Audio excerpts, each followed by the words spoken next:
कृषी क्षेत्रात कृत्रिम बुद्धिमत्ता आणि अत्याधुनिक तंत्रज्ञानाच्या वापराचं धोरण आखण्यात येत असल्याची माहिती सुद्धा अजित पवारांनी दिलेली आहे। कृषी क्षेत्रात एआय वापरासाठी धोरण तयार करण्यात येत आहे। पहिल्या टप्प्यात 50,000 शेतकऱ्यांच्या 1 लाख एकर क्षेत्राला त्याचा फायदा होणार आहे। येत्या 2 वर्षात त्यासाठी 500 कोटींचा निधी उपलब्ध करून देण्यात येणार आहे। ज्या तालुक्यांमध्ये बाजार समिती अस्तित्वात नाही तिथं किमान एक स्वतंत्र बाजार समिती सुद्धा स्थापन केली जाणार आहे।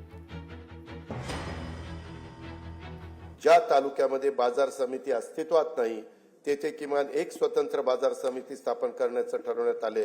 त्यासाठी एक तालुका एक बाजार समिती योजना राबवण्यात येणार आहे।